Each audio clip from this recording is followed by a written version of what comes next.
Next topic है electrical power और electrical energy. Next topic क्या है?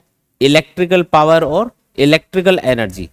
चलो इसका मतलब समझते हैं कि इलेक्ट्रिकल पावर का मतलब क्या होता है और इलेक्ट्रिकल एनर्जी का मतलब क्या होता है। देखो ये सपोज करो कोई वायर है और इसको आपने एक वोल्टेज सोर्स से कनेक्ट किया हुआ है। किससे कनेक्ट कर दिया? एक वोल्टेज सोर्स या बैटरी से कनेक्ट कर दिया। अब ये जो बैटरी है या वोल्टेज सोर्स है ये क्या करता है? वायर के अंदर एक इलेक्ट्रिक फील्ड प्रोड्यूस करता है और उस इलेक्ट्रिक फील्ड की वजह से इस वायर के अंदर जो भी फ्री इलेक्ट्रॉन होते हैं उनके ऊपर एक फोर्स लगता है और वो मूव करना स्टार्ट कर देते हैं। जो इलेक्ट्रॉन्स हैं उनके ऊपर नेगेटिव चार्ज होता है और नेगेटिव चार्ज पे हमेशा इलेक्ट्रिक फील्ड के अपोजिट डायरेक्शन में फोर्स लगता है। ये जो पोटेंशियल डिफरेंस है इसकी वजह से जो इलेक्ट्रिक फील्ड वायर के अंदर बनेगा उसकी डायरेक्शन होगी बैटरी के पॉजिटिव टर्मिनल से नेगेटिव टर्मिनल की तरफ। ये तो इलेक्ट्रिक फील्ड की डायरेक्शन है और इलेक्ट्रॉन पे जो फोर्स लगेगा वो इस इलेक्ट्रिक फील्ड के अपोजिट डायरेक्शन में लगेगा, तो ये इधर मूव करेगा। ऐसे बहुत सारे इलेक्ट्रॉन होंगे इसके अंदर और सबके सब बैटरी के नेगेटिव टर्मिनल से पॉजिटिव टर्मिनल की तरफ वायर के अंदर मूव कर रहे होंगे। मान लो इन इलेक्ट्रॉन्स पे टोटल चार्ज है Q। जितने भी इलेक्ट्रॉन हैं सब पे मिला के टोटल चार्ज कितना मान लिया? Q एज्यूम कर लिया। और वो जो Q चार्ज है वो बैटरी के नेगेटिव टर्मिनल से पॉजिटिव टर्मिनल की तरफ जब पहुंचता है तो उसको टाइम लग जाता है T। तो T वो टाइम है जो इन सारे के सारे इलेक्ट्रॉन्स को बैटरी के नेगेटिव टर्मिनल से पॉजिटिव टर्मिनल तक पहुंचने में लगेगा। हम एक एवरेज टाइम T मान के चल रहे हैं कि T टाइम में ये बैटरी के नेगेटिव टर्मिनल से पॉजिटिव टर्मिनल की तरफ पहुंच जाएंगे। जितने भी इलेक्ट्रॉन्स हैं सबको बराबर ही टाइम लगेगा और जितने भी इलेक्ट्रॉन्स हैं सब पे मिला के टोटल चार्ज कितना एज्यूम कर लिया? Q मान लिया। ठीक है, अब सबसे पहले हम बात करते हैं इलेक्ट्रिकल पावर की। पावर का मतलब होता है वर्क अपॉन टाइम। जैसे कोई भी मशीन है या कोई भी पर्सन है वो कितना वर्क कर रहा है पर सेकेंड, उसी को हम क्या बोलते हैं? पावर बोलते हैं। पावर का मतलब होता है कितना वर्क किया जा रहा है पर सेकेंड, है ना। वर्क अपॉन टाइम ये इसका फॉर्मूला होता है। यहाँ पे वर्क कौन कर रहा है? तो वर्क कर रहा है ये बैटरी। कैसे? क्योंकि ये इलेक्ट्रॉन्स को मूव करवाने के लिए एक इलेक्ट्रिक फील्ड बना रही है इस वायर के अंदर और उस इलेक्ट्रिक फील्ड की वजह से इलेक्ट्रॉन पे फोर्स लग रहा है और इलेक्ट्रॉन मूव कर पा रहे हैं। तो इन इलेक्ट्रॉन्स के ऊपर वर्क कर रहा है ये वोल्टेज सोर्स, ये बैटरी। ठीक है, या ऐसे बोल दो कि इन इलेक्ट्रॉन्स को इस सर्किट के अंदर मूव करने के लिए जो एनर्जी सप्लाई की जा रही है वो एनर्जी कौन सप्लाई कर रहा है? ये बैटरी सप्लाई कर रही है। और कितनी एनर्जी पर सेकंड सप्लाई की जा रही है उसी को हम पावर बोलते हैं। दो फॉर्मूले होते हैं पावर के, या तो वर्क अपॉन टाइम लिख दो या फिर एनर्जी अपॉन टाइम लिख दो, एक ही बात है। ठीक है, तो अगर आप इस वोल्टेज सोर्स के रेस्पेक्ट में देखोगे तो इसको वर्क करना पड़ रहा है सर्किट में इन इलेक्ट्रॉन्स को मूव करवाने के लिए, तो ये कितना वर्क पर सेकंड कर रही है उसी को हम क्या बोलेंगे?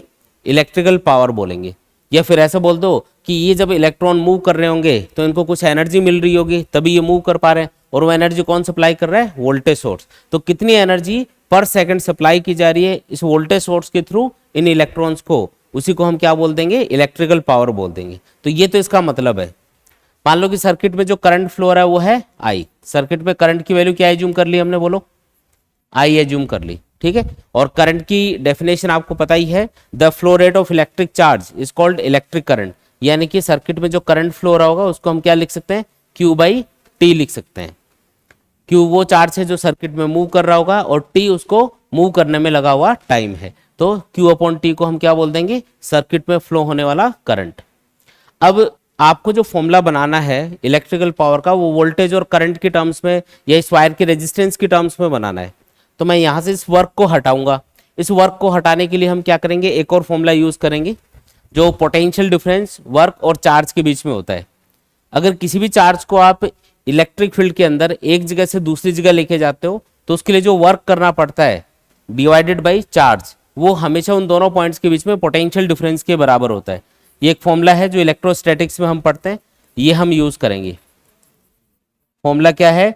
VB minus VA equal to WAB/Q। ये फॉर्मूला ये बोल रहा है कि अगर कोई भी दो पॉइंट्स है A और B और उनके बीच में आप किसी Q चार्ज को लेके जा रहे हो तो उसके लिए आपको वर्क करना पड़ेगा और उस वर्क को अगर आप उस चार्ज से डिवाइड कर दोगे तो वो उन दोनों पॉइंट्स के बीच में पोटेंशियल के डिफरेंस के बराबर आएगा। ये एक फॉर्मूला है।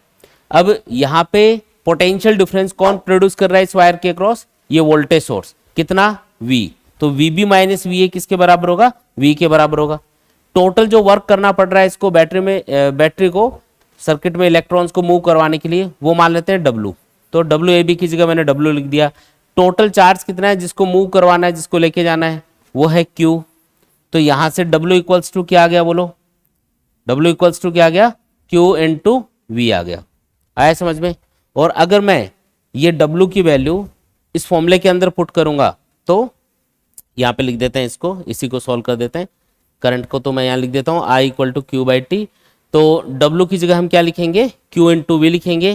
तो इसको लिखा मैंने Q into V divided by time, और Q अपॉन टी को हम क्या बोल सकते हैं यहाँ पे, इलेक्ट्रिक करंट बोल सकते हैं। तो ये फॉर्मूला क्या बन गया, वोल्टेज इंटू करंट। तो जो इलेक्ट्रिकल पावर का फॉर्मूला है वो क्या है, वोल्टेज इंटू करंट है। मतलब कोई भी वायर है सपोज करो, और उसके अक्रॉस आपने एक वोल्टेज सोर्स लगा दिया जिसका वोल्टेज कितना है या पोटेंशियल डिफरेंस कितना है, V वोल्ट के बराबर है, और उससे सर्किट में करंट फ्लो है I।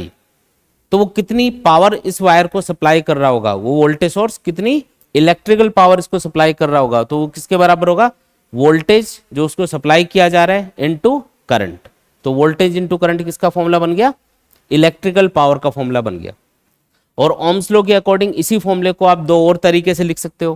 भाई हमने ओम्स लॉ पढ़ा था, ओम्स लॉ क्या होता है, V equal to I into R. तो अगर मैं इसकी जगह V की जगह I इंटू आर लिख दूं ओम्स लॉ के अकॉर्डिंग, R क्या होगा, इस वायर का रेजिस्टेंस। तो V की जगह अगर I इंटू आर लिखोगे तो यही फॉर्मूला क्या बन जाएगा, हाँ पावर का एक फॉर्मूला तो V इंटू आई है ही, V की जगह आई आर लिखोगे तो ये बनेगा I स्क्वायर इंटू आर। और अगर मैं इस I की जगह V बाई आर लिख दूं ओम्स लॉ के अकॉर्डिंग तो ये बन जाएगा V स्क्वायर बाई आर। देखो ये तीसरा फॉर्मूला आ गया। तो ऐसे करके तीन तरीके से आप इलेक्ट्रिकल पावर को कैलकुलेट कर सकते हो। तीन फॉर्मूले बन गए इसके। कौन कौन से फॉर्मूले, या तो वोल्टेज इंटू करंट, अगर वोल्टेज और करंट दे रखा है तो दोनों को मल्टीप्लाई कर दो, वही क्या होगा, इलेक्ट्रिकल पावर का फॉर्मूला होगा। या फिर करंट और रेजिस्टेंस दे रखा हो तो I स्क्वायर इंटू आर, ये वाला फॉर्मूला यूज कर लो। या फिर आपको वोल्टेज और रेजिस्टेंस दे रखा हो तो V स्क्वायर अपॉन आर, ये वाला फॉर्मूला यूज कर लो। ठीक है, तीनों में से जो आपको क्वेश्चन में डेटा गिवन होगा उसके अकॉर्डिंग फॉर्मूला यूज करना है।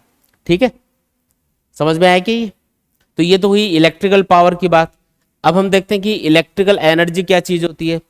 तो यहाँ पे ये जो वोल्टेज सोर्स है ये क्या कर रहा है, सर्किट में एनर्जी सप्लाई कर रहा है, और वो एनर्जी उस वर्क के बराबर है जो इसको करना पड़ रहा है। इसको हम क्या बोल सकते हैं कि ये वर्क उस एनर्जी के बराबर है जो वोल्टेज सोर्स सर्किट में इलेक्ट्रॉन्स को सप्लाई कर रहा है। तो अगर हमें इलेक्ट्रिकल एनर्जी कैलकुलेट करनी है तो इस वर्क को हम रिप्लेस कर देंगे, किससे रिप्लेस करेंगे, एनर्जी से जो सप्लाई की जा रही होगी। तो मैं इसी फॉर्मूले को लिख रहा हूं, पावर इक्वल टू क्या लिखेंगे, एनर्जी जो सप्लाई की जा रही है डिवाइडेड बाई टाइम। तो अगर मुझे इलेक्ट्रिकल एनर्जी कैलकुलेट करनी है, कौन सी एनर्जी, इलेक्ट्रिकल एनर्जी, ये इलेक्ट्रिकल एनर्जी ही है, electrical energy supplied by the voltage source. अगर ये मुझे कैलकुलेट करना है तो मुझे क्या करना पड़ेगा, पावर को टाइम से मल्टीप्लाई करना पड़ेगा।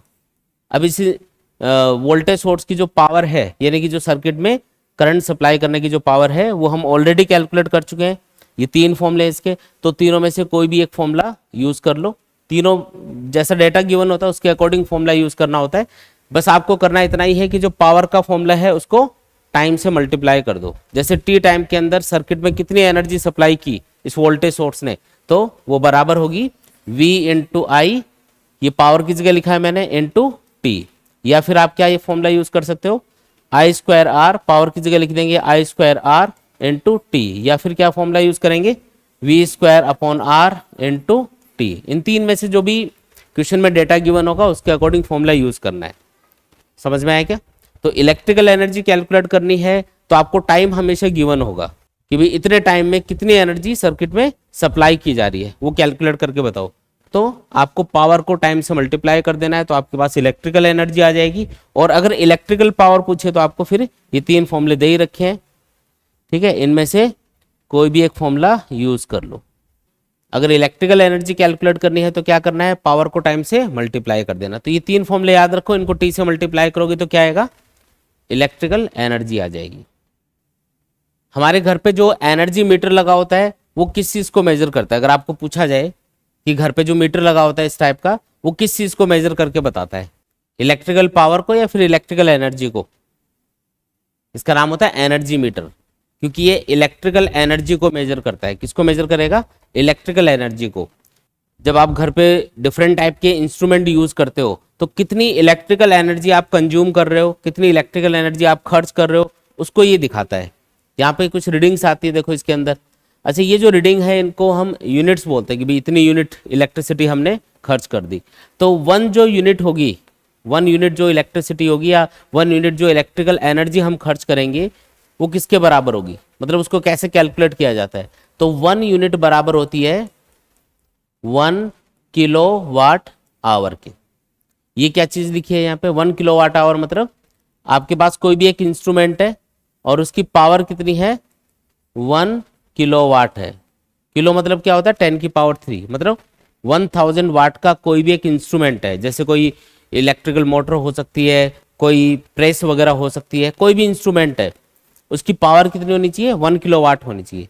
तो अगर आप इस इंस्ट्रूमेंट को, जिसकी पावर कितनी है 1 किलोवाट है, इसको आप 1 आवर के लिए यूज करते हो, कितने घंटे के लिए, 1 घंटे के लिए, 1 आवर के लिए उसको यूज करना है।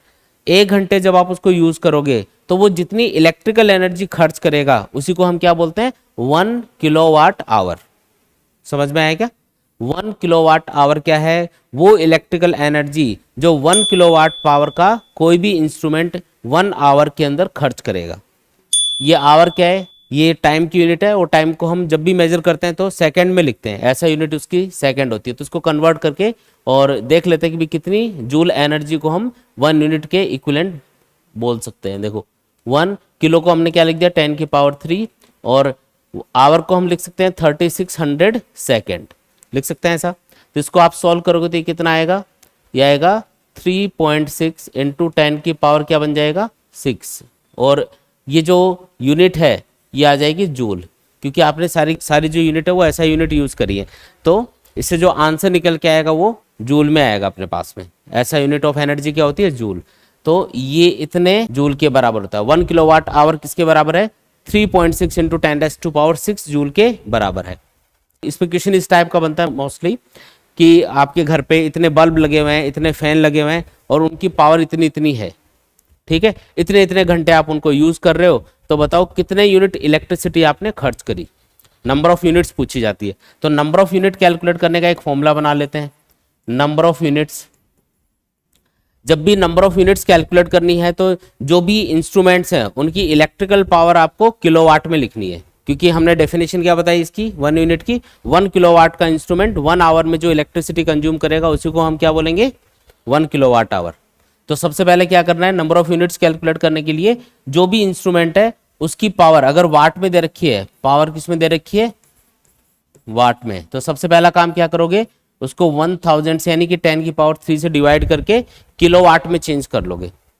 मोस्टली वाट में दे रखी होती है पावर, जैसे घर पे एक बल्ब लगा हुआ है 100 वाट का, तो पावर किलोवाट में कुछ कुछ इंस्ट्रूमेंट के लिए बताते हैं जो ज्यादा पावर के होते हैं। छोटे मोटे इंस्ट्रूमेंट के लिए तो वाट में ही पावर बताई जाती है, जैसे फैन वगैरह होते हैं तो इनकी पावर वाट में होती है। तो अगर पावर वाट में दे रखी है तो आपको क्या करना है, उसको बोलो 10 की पावर 3 से डिवाइड करना है ताकि वो किलोवाट में कन्वर्ट हो जाए। फिर जितने भी घंटे आपने यूज किया वो टाइम आपको आवर्स में लिखना है। किसमें लिखना है, आवर्स में लिखना है। बात समझ में आई क्या, 1 किलोवाट आवर मतलब 1 किलोवाट का इंस्ट्रूमेंट 1 आवर के लिए यानी कि 1 घंटे के लिए यूज करोगे तो जितनी इलेक्ट्रिकल एनर्जी खर्च होगी उसको हम यूनिट 1 यूनिट बोलेंगे। तो अगर आपको नंबर ऑफ यूनिट्स निकालनी है किसी भी इंस्ट्रूमेंट की तो पहले तो पावर को लिख दो किसमें, वाट में दे रखी हो तो किलोवाट में चेंज करो, किलोवाट में दे रखी है तो आपको 10 की पावर 3 से डिवाइड नहीं करना है, और फिर टाइम से मल्टीप्लाई कर दो, कितने घंटे यूज किया, तो आपको पावर को किलोवाट में लिखना है, टाइम को आपको आवर्स में लिखना है। फिर आपको थोड़ा और क्वेश्चन बढ़ाएगा तो बोल देगा 1 यूनिट की कॉस्ट 10 रुपए है, तो बताओ कितना टोटल खर्चा हुआ अपना। तो जितनी नंबर ऑफ यूनिट्स निकल के आएंगी उसको फिर 10 से मल्टीप्लाई कर देना, तो अपने पास वो टोटल कॉस्ट आ जाएगी जो हमने खर्च करी होगी इलेक्ट्रिसिटी की। आया क्या समझ में।